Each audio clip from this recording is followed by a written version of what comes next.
오늘 마태복음 6장 22절에서 34절의 말씀을 본문으로 삼아서 너희는 먼저 그의 나라와 그의 의를 구하라, 이런 제목의 말씀을 드리도록 하겠습니다. 지난주 마태복음 6장 19절에서 20절에 있는 말씀 뒤이어서 바로 나오는 말씀입니다. 오늘 이 말씀을 녹화한 시간은 5월 9일날 화요일날 오후 1시입니다. 우리 성도들이 이 동영상을 보게 될 때는 14일 주일날 오후 1시 반이 될 것이고, 저는 서울에 있을 것입니다. 오늘 좀 전에 이제 녹화 시작하기 전에 우리나라 19대 대통령 선거 후에 출구 조사라고 하는 이제 과정을 통해서 새 대통령이 누가 유리하다, 유력하다, 이런 발표가 있었습니다. 어찌됐든 우리나라의 중요한 정치적 또 역사적 이런 시기에 전달되는 하나님의 말씀, 이 말씀이 또 시기적으로 또 준비하는 과정에서 매우 이 시기적 적절한 그런 본문이라는 생각이 들었습니다. 또 이게 여러분들이 이 동영상을 통해서 말씀을 듣는 그날은 우리 교회에서 어버이주일로 지키는 그런 주일입니다. 오랜 세월 동안 지켜온 중요한 기념일이죠. 그래서 우리나라에서 진행되고 있는 그런 정치 역사적 그런 그 순간이나 또 가정의 달 어버이날에도 딱 어울리는 오늘 말씀을 주신 것에 대해서 대단히 의미가 있는 것 아닌가, 이런 생각이 듭니다.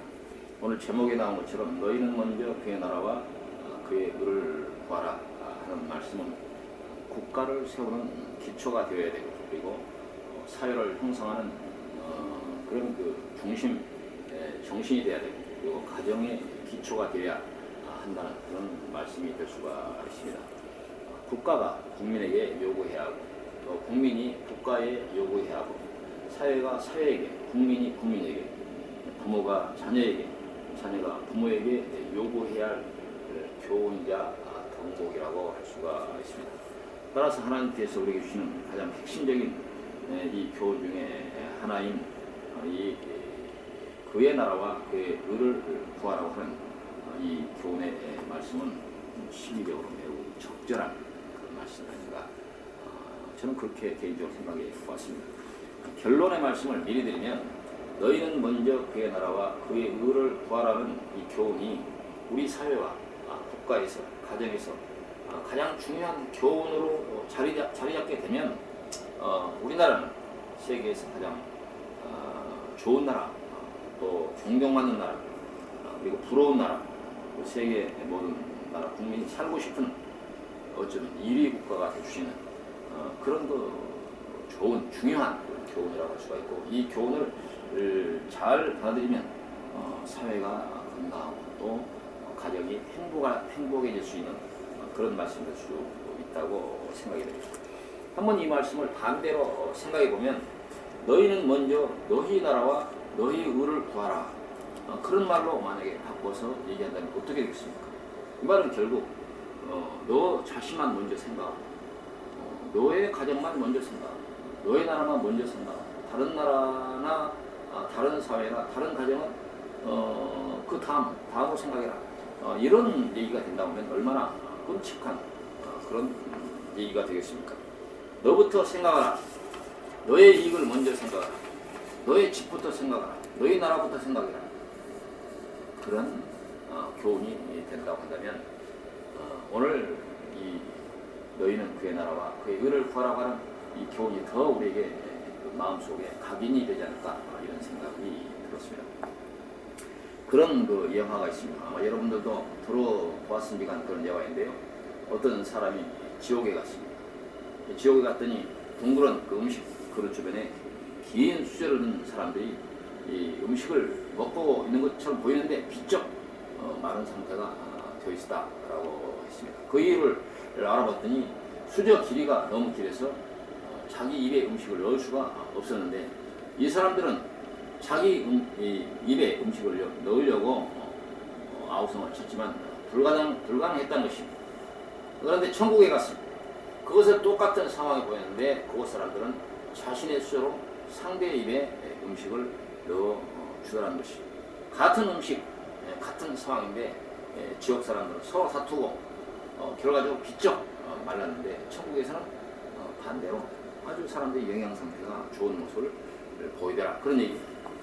이 우스꽝스러운 그 꽁뜨는 창작물에 해당하지만 세상도 그런 것 같습니다. 너희는 먼저 너희 나라와 너희 의를 구하라 라고 하는 교훈을 받는 그런 국가가 있다면 그 국가는 지옥이 될 것입니다.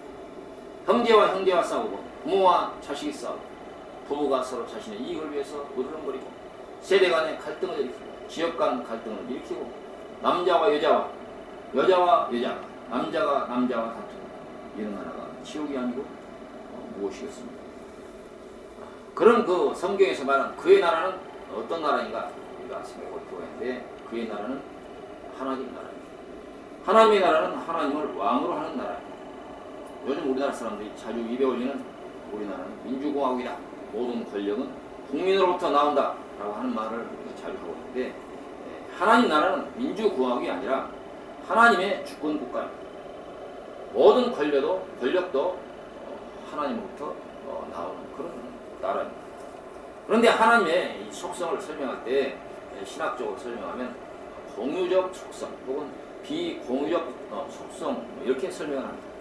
하나님만 갖고 있는 인간에게 없는 그 속성을 비공유적 속성, 그리고 하나님에게도 있고 사람에게도 있는 속성을 공유적 속성이라고 부릅니다. 이 공유적 속성에 대해서 이 비공유적 속성에 대해서 이 자리에서 다 설명할 수 없지만 예를 들어서 하나님은 전지전능하신 분이시고 영원한 분이시고 그리고 스스로 계시고 모든 것을 스스로 충족하는 능력 있는 분입니다. 사람들은 그러한 속성이 없지요. 느헤미야 9장 6절 이하에 오직 주는 여호와시라 하늘과 하늘들의 하늘과 1월 성신과 땅과 땅 위의 만물과 바다와 그 가운데 모든 것을 지으시고 다 보존하시오니 모든 천군이 주께 경배하나이다 라고 기록되어 있습니다. 이런 속성을 비공유 속성이라고 부르는 것입니다.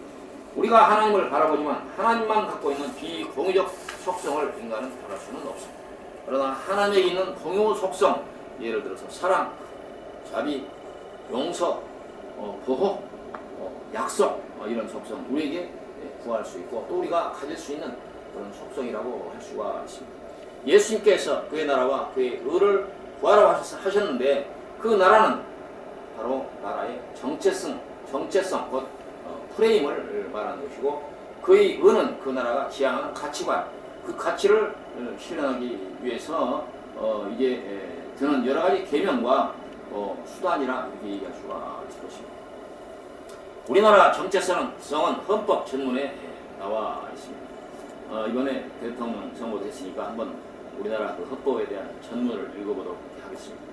유구한 역사와 전통에 빛나는 우리 국민은 3.1운동으로 건립된 대한민국 임시정부의 법통과 불의에 항거한 4.19 민주 이념을 계승하고 조국의 민주개혁과 평화적 통일의 사명에 입각하여 정의, 인도와 동포애로서 민족의 단계를 공고히 하고 모든 사회적 해석과 불의를 타파하여 자율과 조화를 바탕으로 자유민주적 기본질서를 더욱 확고히 하여 정치, 경제, 사회, 문화의 모든 영역에 있어서 각인의 기회를 균등히 하고 능력을 최고도로 발휘하게 하여 자유와 권리에 따른 책임과 의무를 완수하게 하여 안으로는 국민 생활의 균등한 향상을 기하고 밖으로는 항구적인 세계 평화와 인류 공영에 이바지함으로써 우리들과 우리들의 자손의 안전과 자유와 행복을 영원히 확보할 것을 다짐하면서 1948년 7월 12일에 제정되고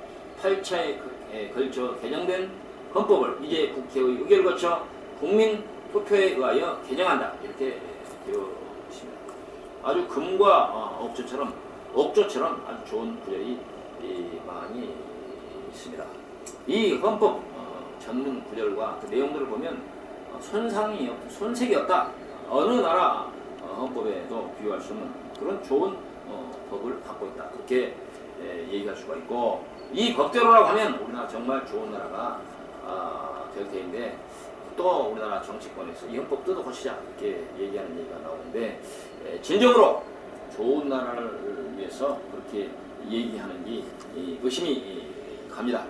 그리고 또 어떤 사람들은 이 헌법 전문을 뜯어 고치려고 하는 그런 사람들 다 제 눈에 이게 물대기식 그런 정치적인 이유 때문이 아닌가 그렇게 생각할 수가 있습니다. 박근혜 대통령이 탄핵된 이유 중에는 자기 스스로 입맛에 맞는 역사책을 쓰려는 그런 시도를 한 것이 이제 탄핵을 받은 이유 중에 하나가 되었을 것입니다. 참으로 안타까운 일이 아닐 수가 있습니다. 헌법이든 역사책이든 국민적인 논의를 거쳐서 바꿀 수가 있습니다. 바꿀 필요가 있을 때 바꿔야 되겠죠. 그런데 권력자가 자기 입맛에 맞는 역사책을 쓰려고 한다든지, 권력자가 자기 입맛에 맞는 헌법을 만들려고 한다든지, 정치인들이 자기 미래의 정치적 미래를 위해서 아전인수격으로 이런 법들을 뜯어 고치려고 한다면 그건 문제가 있다고 할 수가 있습니다. 그건 바로 하나님의 나라를 구하는 자세가 아니라 자기 나라를, 자기 이익을 위해서 입맛에 맞는 그런 나라를 구하는 자세라고 할 수가 있습니다. 그런 자세로서는, 그런 정치로는 국민을 감동시킬 수도 없고 좋은 나라를 만들 수도 없을 것입니다. 이제 새 대통령이 당선 이제 되고 또 새로 이제 국정이 시작되게 될 텐데, 이제는 정말로 사심없이 나라와 국민만을 위해서 국민을 하늘처럼 여기고 또 존중하는 그런 대통령이 되기를 간절히 바라봅니다. 북한과 대결이 아닌 평화와 협력 관계를 구축하고, 가난하고 소외된 사람들을 먼저 챙기고, 불법과 편법이 통하지 않고, 돈 없어서 공부를 못하거나 또 돈이 없는 이유 때문에 사람들이 생활고를 기관해서 자살하는 사람이 없는 그런 나라를 만들어주기를 바랍니다. 바로 그런 나라가 하나님 나라를 닮아가는 것입니다. 우리 이 땅에서도 하나님의 나라를 추구해야 됩니다. 그것이 천국 백성들이 해야 할 사명입니다. 하나님께서 가장 중요하게 교훈하는 것이 바로 무엇입니까? 내 이웃을 내 몸같이 사랑하라고 하나님께서 말씀하지 않았습니까? 우리가 하나님의 나라를 말하기 전에 우리는 하나님의 나라의 백성이라고 하는 사실을 믿어야 됩니다. 그렇지 않으면 이 많은 논의가 있더라도 아무 유익이 없을 것입니다. 여러분은 그리스도 안에서 하나님의 자녀가 된 것을 믿습니까? 요한복음 1장 9절 이하에 참빛 곧 세상에 와서 각 사람에게 비치는 빛이 있었나니 그가 세상에 계셨으며 세상은 그로 말미암아 지은 바 되었으되 세상이 그를 알지 못하였고 자기 땅에 오매 자기 백성이 영접하지 아니하였으나 영접하는 자 곧 그 이름을 믿는 자들에게 하나님의 자녀가 되는 권세를 줬으니 이는 혈통으로나 육정으로나 사람으로 뜻으로 나지 아니하고 오직 하나님께로부터 난 자들이라 라고 기록되어 있습니다. 로마서 10장 9절 이하에도 보면 내가 만일 내 입으로 예수를 주로 신하며 또 하나님께서 그를 죽은 자 가운데서 살리신 것을 내 마음에 믿으면 구원을 받으리라. 사람이 마음으로 믿어 의에 이르고 입으로 신하여 구원에 이르느니라. 성경에 이르되 누구든지 그를 믿는 자는 부끄러움을 당하지 아니하리라 하니 유대인이나 헬라인이나 차별이 없음이라. 한 분이신 주께서 모든 사람의 주가 되사 그를 부르는 모든 사람에게 부여하시도다. 누구든지 주의 이름을 부르는 자는 구원을 받으리라 하였습니다. 이 말씀에 대해서 의심 없이 아멘 할 수 있기를 바랍니다. 덴마크 한교회 성도 여러분, 어떤 경우든 어느 경우든 이 말씀을 묵상하고 아멘하고 기뻐하시기를 바랍니다. 여러분은 지금 설명하고 있는 하나님 나라의 백성임을 의심 없이 받아들이기를 바랍니다. 시편에 보면 하나님은 나의 목자시니 내게 부족함이 없으리라.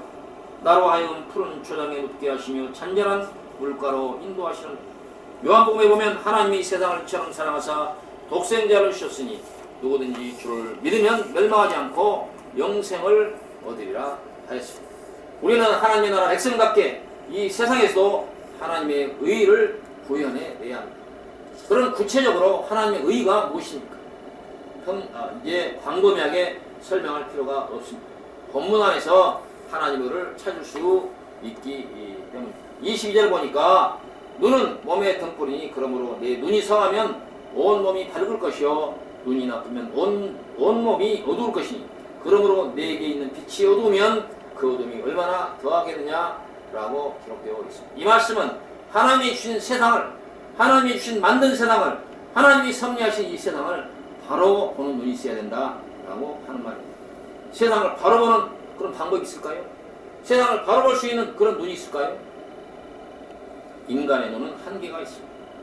2.0, 1.5 그렇게 하지만 인간의 눈은 그렇게 안으로 보는 그런 기능이 없습니다. 앞에 무엇인가 가려져 있으면 뒤로 볼 수가 없습니다. 맨으로 시기의 재료가 되면 자동차를 운전하기에 어려움을 겪습니다. 밤이 어두면 앞을 볼 수가 없습니다. 눈으로 보면서도 그 느끼는 사람에 따라서 또 다릅니다. 그 사람의 가치관, 철학, 생각의 관점, 기준이 다르면 각각 다른 목소리, 다른 얘기를 하게 됩니다. 어떻게 그러면 세상을 바로 볼 수가 있겠습니까? 좋은 안경을 사서 낄까요? 망원경을 들고 다닐까요? 제가 종종 그렇게 말했습니다. 높이 날아서 멀리 보자. 높이 날아서 멀리 보라. 저는 청년들에게 이 말을 가장 많이 합니다. 어떻게 높이 날 수 있습니까? 누가 가장 높은 곳에서 세상을 볼 수가 있겠습니까? 바로 세상을 볼 수 있는 분은 하나님. 하나님의 눈으로 세상을 보아야 합니다. 예수님의 눈으로 세상을 보아야 합니다. 그것이 바로 높은 곳에서 세상을 보는 방법입니다. 그것이 바로 성경입니다. 또 이제 디모데전서 3장 15절에 보면 또 어려서부터 성경을 알았나니 성경은 능히 너로 하여금 그리스도 예수 안에 있는 믿음으로 말미암아 구원에 이르는 지혜가 있게 하느니라. 모든 성경은 하나님의 감동으로 되는 것으로 교훈과 책망과 바르게 함과 의로 교육하기에 유익하니 이는 하나님의 사람으로 온전하게 하며 모든 선한 일을 행할 능력을 갖추게 하려 함이라 라고 기록되어 있습니다.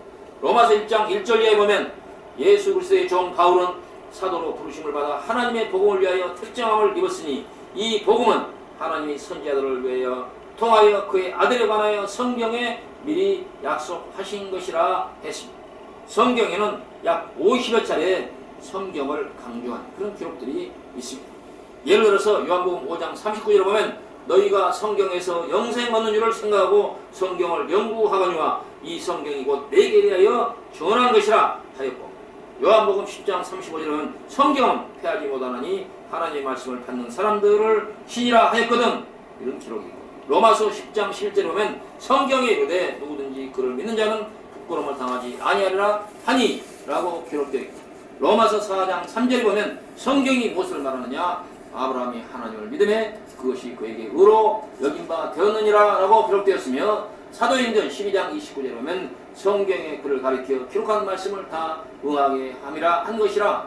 후에 나무에서 내려다가 무덤에 두었으나 라고 하는 기록이 있고, 요한복음 7장 42절에 보면 성경에 이르기를 그리스도는 다윗의 씨로 또 다윗이 살던 마을 베들레헴에서 나오려 하지 아니하였느냐 하며 이런 기록이 있으며, 히브리서 3장 15절 이하에 보면 성경에 이르시되 오늘 너희가 그의 음성을 듣거든 경노하시게 하던 것 같이 너희 마음을 안구하게 하지 말라 하였으니 라고 기록되어 있고, 디모데전서 5장 18절 성경에 이르시되 복식을 밟아 떠는 소의 입에 마음을 씌우지 말라 하였고, 또 일꾼이 그 싹을 받는 것은 마땅하다 하였느니라 라고 하는 기록이 있으며, 베드로전서 2장 6절에 성경에 기록되었으되 보라 내가 택한 보배로운 모퉁이 돌을 시온에 두노니 그를 믿는 자는 부끄러움을 당하지 아니하리라 하였으니 라고 기록되어 있습니다.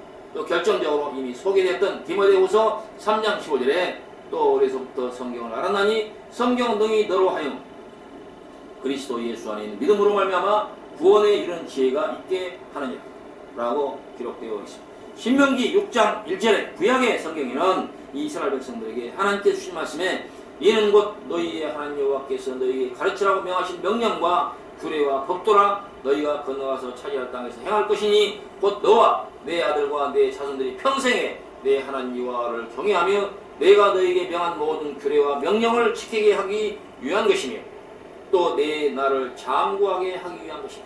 이스라엘아 듣고 삼가 그것을 행하라. 그리하면 너희가 복을 받고 내 조상들의 하나님 여호와께서 내게 허락하신 같이 젖과 꿀이 흐르는 땅에서 내가 크게 번성하리라. 이스라엘아 들으라. 우리 하나님 여호와는 오직 유일한 여호와시니 너는 마음을 다하고 뜻을 다하고 힘을 다하여 내 하나님 여호와를 사랑하라. 오늘 내가 내게 명하는 이 말씀을 너는 마음에 새기고 내 자녀에게 부지런히 가르치며 집에 앉았을 때든지 길을 갈 때든지 누워있을 때든지 일어날 때든지 이 말씀을 강론할 것이며 너는 또 그것을 내 손목에 매어 기호를 삼으며 내 미간에 붙여 표로 삼고 또 내 집 문설주와 바깥 문에 기록할지니라. 이 말씀 바로 성경을 두고 하신 말씀입니다. 이 말씀을 최선을 다해서 지킨 이스라엘 백성들이 오늘날 어떻게 살고 있습니까? 미국은 세계를 지배하고 유대인은 미국을 지배하고 있다라고 사람들은 말합니다. 지금 세상은 유대인의 손아귀에 있습니다. 전직 외교관 출신이 쓴 유대인에 대한 연구서에는 역사적으로 모진 박해를 받으면서 각지를 유랑하던 유대인이 오늘날 전 세계에서 가장 강력한 영향력을 행사하는 집단으로 성장했다는 점은 단순한 호기심 이상으로 연구 가치가 있다는 것이다. 오늘날 전 세계 인구 69억 명 중 유대인은 크게 잡아도 1,700만 명 정도이다. 이 얼마 되지 않는 숫자 유대인이 미국과 세계를 실질적으로 지배한다고 말하면 의아해하는 사람들이 많다. 유대인의 국제적 영향력은 경이적이다. 특히 불과 650만 명의 미국 유대인 사회가 미국 나아가서는 세계 무대에서 가장 커다란 영향력을 갖고 있는 공동체로 성장했다는 것은 누구도 부인기 어려운 사실이다 라고 적고 있습니다. 성경을 모르고서 세상을 볼 수도 없고 세상을 지배할 수도 없습니다. 성경은 세상을 보는 가장 밝은 눈입니다. 성경을 알지 못하고 세상에서 무엇인가 해보려고 하는 사람들은 다 실패할 수밖에 없습니다. 다음으로 하나님 나라에 대한 본문의 설명은 24절부터 나오는데 사람이 두 주인을 섬기지 못할 것이니 혹 이를 미워하고 저를 사랑하거나 혹 이를 중히 여기고 저를 경히 여김이라. 너희가 하나님과 재물을 겸하여 섬기지 못하니 그러므로 내가 너희에게 이르니 목숨을 위하여 무엇을 먹을까 무엇을 마실까 몸을 위하여 무엇을 입을까 염려하지 말라. 목숨이 음식보다 중하지 아니하며 몸이 의복보다 중하지 아니하냐. 공중의 새를 보라. 심지도 않고 거두지도 않고 창고에 모아들이도 아니하되 너희 하늘 아버지께서 기르시나니 너희는 이것들보다 귀하지 아니하냐. 너희 중에 누가 염려함으로 그 키를 한 자라도 더할 수 있겠느냐. 또 너희가 어찌 의복을 위하여 염려하느냐. 들의 백합화가 어떻게 자라는가 생각해보라. 수고도 아니하고 길쌈도 아니하느니라. 그러나 내가 너희에게 말하노니 솔로몬의 모든 영광으로도 입은 것이 이 꽃 하나만 같지 못하였느니라. 오늘 있다가 내일 아궁이에 던지는 들풀도 하나님이 이렇게 입히시거든 하물며 너희일까 보냐. 믿음이 적은 자들아 그러므로 염려하여 이기를 무엇을 먹을까 무엇을 마실까 무엇을 입을까 하지 말라. 이는 다 이방인들이 구한 것이라. 너희 하늘 아버지께서 이 모든 것이 너희에게 있어야 할 줄을 아시느니라 했습니다. 지난주 저는 여러분들에게 너희 보화를 하늘에 쌓아두라 라고 하는 말씀을 전했습니다. 성경 말씀이 세상에서 먹고 사는 일이 중요하지 않다고 말씀하려고 하는 것일까요? 세상에서 먹고 사는 것만큼 중요한 일이 어디 있습니까?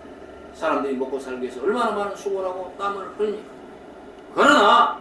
그러나 우리에게 가장 중요한 그 물질이 하나님에 대해서는 안 된답니다. 그것이 바로 하나님이 강조하시는 교훈입니다. 물질이 신앙이 되면 눈이 어두워져. 물질이 신앙이 되면 이 세상에서 많은 사람들과 다툴 수밖에 없습니다. 이웃을 돌아볼 수가 없습니다. 그러나 오늘 대한민국이 어떻게 되었습니까? 바로 황금만능주의가 신앙화되었습니다. 그렇게 된 데는 그동안의 한국교회가 이 궤도를 잃고 일탈한 이유가 가장 큰 이유라고 할 수가 있습니다. 제발 한국교회 목사님들 그 기복주의 복받으라 그런 얘기 그만하세요. 이미 성도는 복을 다 받았어요. 여기에 더 받을 복이 없어요. 우리 한국교회 목사님들 제발 복타는 얘기 그만하세요. 오히려 고난의 얘기를 더 많이 하세요. 우리가 예수를 믿고 하나님을 믿는다는 이유 때문에 고난도 다르게 받자고 그렇게 교훈해 주세요. 성도들은 이미 복을 넘치도록 받았습니다. 하나님 나라 자녀가 됐으면 그보다 더 큰 복이 어디 있습니까? 죄인이 하나님의 용서를 받아서 하나님의 생명책에 기록됐으면 이보다 더 큰 은혜가 어디 있습니까?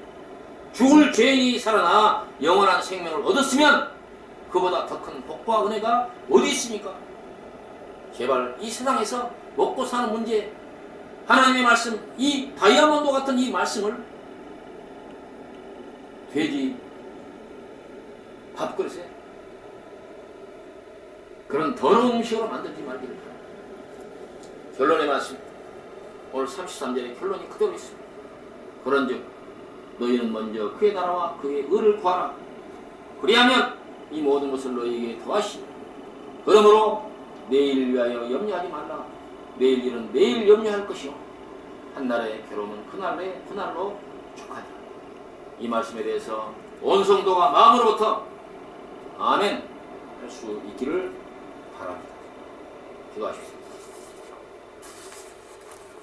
하나님 사랑과 은혜를 감사합니다. 하나님께서 아름다운 세상과 우리가 살아갈 만한 모든 것들을 준비하시고 공급하시고 또 우리가 죄인된 저희들이라도 하나님께서 나오면 약속하여 주시고 저희들을 하나님의 생명책에 기록된 또 하나님의 영원한 나라 하늘나라에 대한 약속을 주셨습니다.